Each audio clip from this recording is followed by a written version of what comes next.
Sau đây tôi xin giới thiệu với bạn quy trình kiểm tra vòng quanh xe đầu ca cuối ca của xe máy xúc thủy lực PC1250-8 và -8R hoặc SP. Chúng đều giống nhau. Sau đây mời các bạn cùng xem quy trình kiểm tra của chúng ta ở phần 2 này, cũng như là chế độ vận hành dành cho người thợ vận hành. Bước tiếp theo chúng ta kiểm tra cái lọc khí. Đối với xe này chúng ta sẽ thấy là có hiển thị lọc khí. Mỗi khi các bạn kiểm tra lọc khí thì các bạn sẽ nhìn vào cái hiển thị lọc khí màu vàng này. Đó. Nếu như cái màu vàng, như trong trường hợp này là màu vàng, nó chạm vào cái màu đỏ thì như vậy là chúng ta phải đi vệ sinh lọc khí. Sau khi vệ sinh lọc khí rồi thì các bạn ấn vào phía đầu ấy, đó, đấy. Các bạn ấn vào phía đầu ấy, thì nó sẽ reset lại cho các bạn. Và cứ như vậy, khi cái màu vàng nó chạm đến màu đỏ thì là chúng ta phải đi vệ sinh. Đây, các bạn nhìn thấy màu vàng này nó chạm màu đỏ đúng không ạ?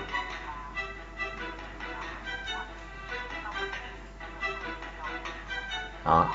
Bây giờ chúng ta vệ sinh ra rồi ta ấn lại thì nó sẽ tụt. Bước tiếp theo, sau khi chúng ta kiểm tra xong hết rồi thì chúng ta nhìn lại tổng thể một cái ống lần nữa.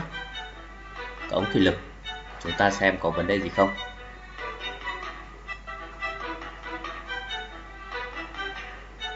Nhìn lại tổng thể một lần nữa, xem có bị rò gì. Các bạn có thể kiểm tra khu vực bị dầu thủy lực. Đối với cái lọc màu trắng này ấy, thì các bạn 500 giờ thì các bạn đi vệ sinh một lần. Đó. Còn đối với cái ống thở này thì các bạn 1000 giờ thì các bạn thay thế, cũng như hai cái lọc dầu thủy lực này ở phía dưới các bạn nhìn thấy 1000 giờ các bạn phải thay. Bước tiếp theo chúng ta kiểm tra cái dầu thủy lực. Như các bạn biết là chúng ta phải để gầu xoãi ra theo tư thế thẳng, đồng thời máy trước khi kiểm tra thì máy ở trên nền đỗ phẳng. Sau đó chúng ta mới kiểm tra được dầu thủy lực. Ở đây tôi xin nhắc lại với các bạn, tức là đây cái lọc trắng này là cái lọc dầu hồi hay là dầu lọt của motor quay toa, motor di chuyển, chui hết vào đây. 500 giờ các bạn phải đi vệ sinh một lần. Đó, đây cái lọc dầu trắng này. Ngay cạnh đây thì các bạn kiểm tra cái mức dầu thủy lực ở phía dưới. Nó ở giữa hai vạch cao và thấp thì đạt yêu cầu. Ở đây nó cũng có máy sống và máy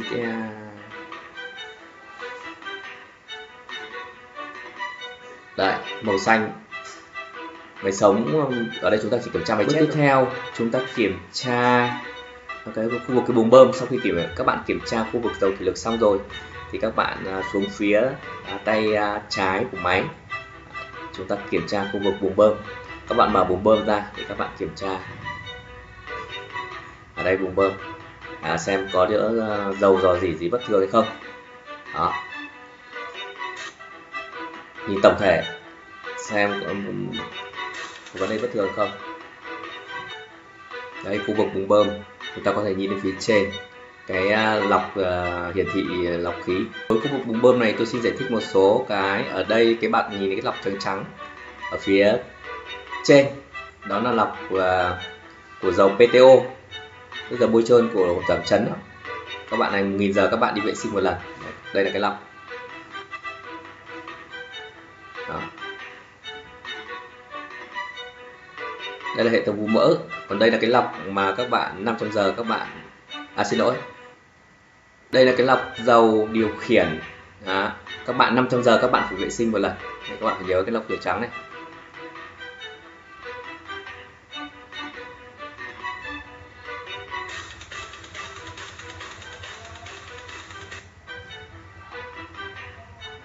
Tiếp theo chúng ta kiểm tra xong buồng bơm rồi thì chúng ta quay sang bên tay trái để đi vào cabin. Trên đường đi vào cabin thì các bạn mở phần bên cạnh ra để chúng ta kiểm tra nước rửa kính. Đây, các bạn mở cái phần bên này ra, cái góc nhỏ này để các bạn kiểm tra nước rửa kính. Đó, các bạn nhìn thấy không? Ở dưới đấy có cái bình nước rửa kính đó để chúng ta kiểm tra. Sau khi kiểm tra xong rồi thì chúng ta đậy vào để chúng ta đi vào cabin. Như vậy chúng ta đã kiểm tra xong một cái vòng quy trình kiểm tra vòng quanh xe ở phía dưới gầm và lên phía trên xe. Bây giờ chúng ta thực hiện cái công việc chúng ta vào bên trong cabin để chúng ta kiểm tra. Sau khi chúng ta kiểm tra bên ngoài xong rồi, chúng ta vào trong cabin. Chúng ta nhìn quanh xem tổng thể xem cabin có vấn đề gì bất thường hay không, rẻ bẩn, bụi bẩn có tích tụ bên trong không. Đấy, các cần số ở vị trí trung gian hay không. Nhìn lại một lần nữa. Nếu như vậy là sau khi chúng ta kiểm tra vòng quanh xe cũng như vào trong cabin chúng ta kiểm tra xong rồi, thì bây giờ chúng ta thực hiện cái công việc như nào? Chúng ta bật chìa khóa lên và toàn bộ màn hình chúng ta sáng hết, và như vậy đạt yêu cầu, và chúng ta sẽ thực hiện cái công việc vận hành máy. Các bạn nhớ là trước khi vận hành chúng ta bóp còi 3 tiếng và để cho lóng máy, lổ máy không tải từ 3 đến 5 phút để làm trước khi sang chế độ vận hành này. Thì tôi xin giải thích với các bạn trên màn hình của máy xúc thủy lực PC 1250 -8 hoặc -8R hoặc -8R1 hoặc PC 1250 SP đều giống nhau cả. Ở đây là nút chọn lựa công suất tải nặng, còn đây là tải nhẹ. Tải nhẹ thì có từ E0 đến E03, E0 là lớn nhất và E03 là yếu nhất. Còn đây là chế độ ưu tiên quay toa, chế độ ưu tiên nâng, còn phía dưới là chế độ ưu tiên quay toa. Đây là nút hủy còi, còn đây là nút đảo chiều quay quạt. Đây là nút bật tóc tít, tức là bật con rùa để khi các bạn làm ấm máy hoặc là các bạn muốn tăng tốc độ quạt làm mát của động cơ thì các bạn cũng ấn nút này. Thì khi ấn nút này, bản chất của nó là tốc độ động cơ lên đến 1.400 vòng trên phút. Còn phía dưới này thì là nút chế độ đi nhanh hoặc đi chậm. Tóm lại tức là ở cái nút này các bạn nếu không bật thì nó chỉ khoảng, nếu guarantee bình thường nó khoảng 700-800 vòng một phút, còn các bạn bật lên thì nó mặc định là 1.400 vòng một phút. Tiếp theo đây là nút chọn lựa điều chỉnh ánh sáng màn hình, còn đây là nút chế độ bảo trì bảo dưỡng dành cho người thợ vận hành, có khoảng 11 hạng mục. Còn đây là đây là nút gạt mưa, đây là rửa kính, các bạn biết rồi. Còn dãy bên này là quay ra lên xuống và nút xác nhận. Ở với màn hình thì các bạn nhìn thấy ở phía trên đây là hiển thị về tốc độ di chuyển nhanh hay di chuyển chậm, còn đây là công suất, còn đây là thời gian máy hoạt động được là bao nhiêu giờ, cũng như là thời gian hiện tại của xe. Còn đây là nhiệt độ, còn đây là mức dầu nhiên liệu. Nếu như ở vạch đỏ thì là 110 lít, còn lại 110 lít.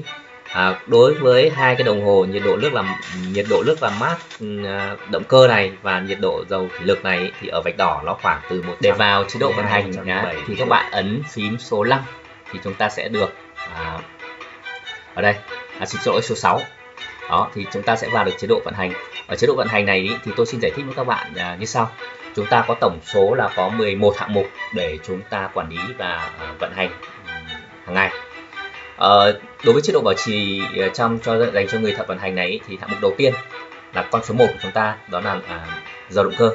Dầu động cơ các bạn thay thế tùy theo cái chất lượng của dầu nhiên liệu. Nếu chất lượng của dầu nhiên liệu mà thành phần lưu huỳnh nhỏ hơn 0,5% thì các bạn thay thế dầu động cơ là 500 giờ, cũng như là lọc dầu động cơ là 500 giờ các bạn phải thay. Còn nếu như thành phần lưu huỳnh trong dầu nhiên liệu chúng ta mà lớn hơn 0,5 đến 1% thì các bạn giảm xuống cho tôi còn 250 giờ thì các bạn thay, kể cả dầu nhiên liệu và lọc dầu nhiên liệu. Đó là hạng mục số 1 và số 2. Số 1 là dầu, số 2 là lọc.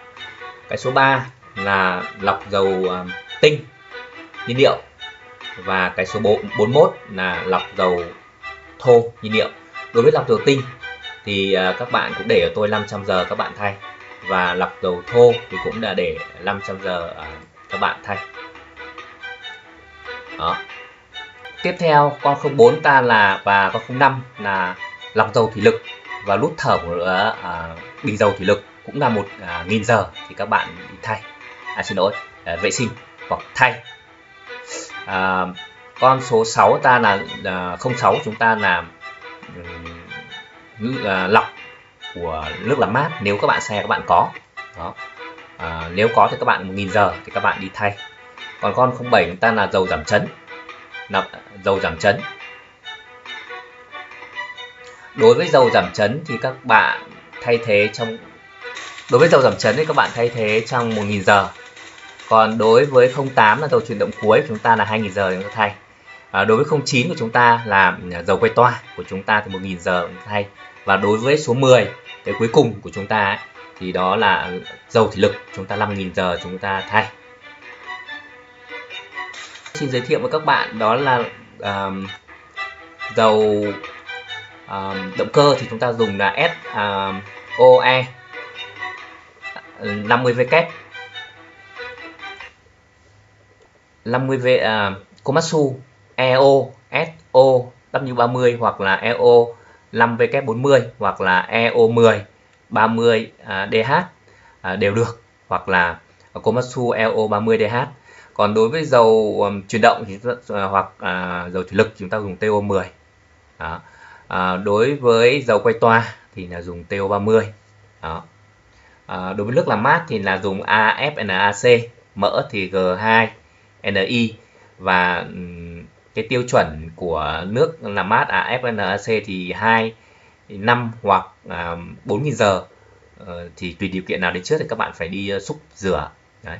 Một số những cái thông số khác, ví dụ như là dầu động cơ đổ mới thì là 97 lít, còn đổ cũ đổ lại là 86 lít. Dầu PTO đổ mới là 13,5 lít, đổ cũ cũng 13,5 lít. Dầu quay toa là 24,3 lít, đổ mới và đổ cũ đổ lại đó là 24,3 lít. Còn dầu chuyển động cuối đổ mới 22, đổ cũ là 21. Dầu thủy lực đổ mới hoàn toàn là 1.180 lít và đổ lại là 67 lít, tức là 670 lít. Nước làm mát đổ mới là 142 lít, đổ cũ cũng 142 lít và thùng nhiên liệu là 360 lít. Đó là toàn bộ các thông số về các hạng mục bảo trì bảo dưỡng ở trên màn hình của chúng ta.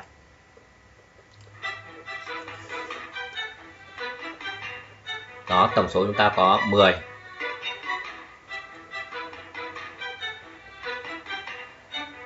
Đây là điều chỉnh sáng tối màn hình. Đây quay ra, cái nút còi. Đây là chọn lựa công suất, P hoặc tải lại. E thì có từ E0 đến E3. E3 là yếu nhất. Đây là chọn lựa chế độ E, các bạn nhìn thấy nó hiện lên.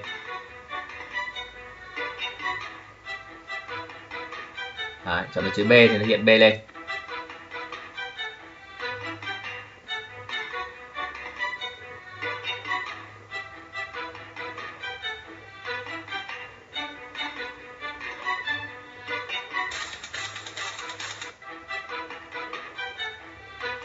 Đấy là những cái kim đồng hồ mà các bạn tôi đã giải thích rồi. Đây là chọn lựa chế độ tốc độ di chuyển.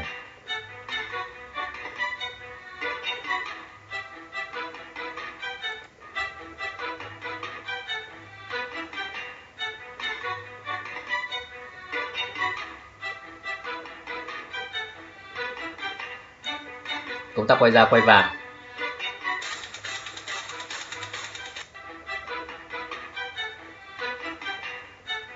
Đây là chiều quay quạt. Các bạn ấn nút này.